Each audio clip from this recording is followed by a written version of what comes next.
하쌤입니다. 현대차가 무슨 변화를 꾀하고 있나 봅니다. 자, 정의선이가 최근 살아남으려면 변화해야 한다. 차만 잘 만들어서는 안 되고 서비스나 앞서가는 솔루션을 내놔야 한다라고 말했다고 신문 기사가 나왔습니다. 자, 이 기사를 통해서 우리가 업의 본질과 그리고 업의 개념에 대해서 익혀줄 필요가 있습니다. 시험에 나오고 있죠. 업의 본질은 시간이 지나도 변하지 않는 사업의 기본 가치를 말하고, 업의 특성은 시대나 환경 등 조건에 따라서 달라지는 업의 속성을 뜻한다. 이 두 가지를 합쳐서 업의 개념이라고 한다. 이 개념에 대한 이해 꼭 필요합니다. 시험에 나오고 있죠. 이건 회장이 업의 본질과 업의 특성에 대해서 유난히 강조를 했다고 그러죠.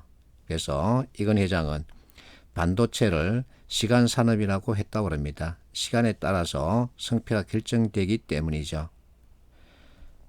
자, 문제를 만들어 봤습니다.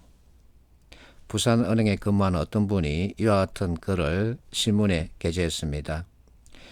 활력이 넘치는 삶의 터전을 함께 만드는 것, 이것을 업의 본질이라고 보고 있습니다. 즉 은행의 본질이라는 거죠. 자, 이건희 회장이 한 말을 그대로 되짚고 있습니다. 실제 기출문제입니다. 자, 지문에서 이것은 그 특성상 무슨 판매라고 볼 수 있다. 이 가로에 들어갈 적당한 표현을 찾으라는 얘기죠.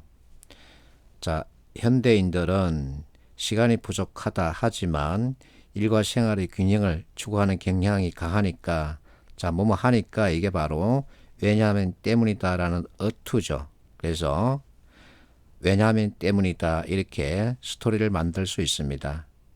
자, 특성을 묻고 있죠. 그러면 우리가 앞에서 익혔던 업의 특성을 머릿속에서 가져오면 되겠죠. 시대나 환경 등 조건에 따라 달라지는 업의 속성이라고 합니다. 결국은 환경에서 찾아야 하겠죠. 자, 현대인들은 시간이 부족하다. 이게 바로 현대인들이 처해 있는 환경이죠.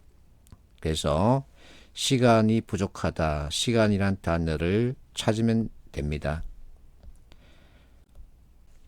자, 예를 들어서 어느 날 저녁을 먹고 산책을 나섰습니다. 모퉁이를 도는 순간 갑자기 산에서 개한이 나타나서 나를 덮쳤습니다. 나는 나도 모르게 내 주변에 있는 돌멩이를 주워서 이 개한을 내리쳤습니다. 그랬더니 개한이 죽었습니다. 그럼 나는 이제 법원으로 가겠죠. 법원에서 나는 정당방위였다라고 나 자신을 변론해야 합니다. 자, 그러면 이때 쓰인 돌, 자, 본질은 물리적인 어떤 실체죠. 그러나 이와 같은 환경에 처해지면서 내가 이 돌을 무엇으로 쓴 경우죠? 무기 또는 흉기로 쓴 경우죠. 이처럼 환경의 변화에 따라서 무엇인가가 바뀝니다. 그것을 제대로 짚을 줄 알아야 한다, 그 얘기죠.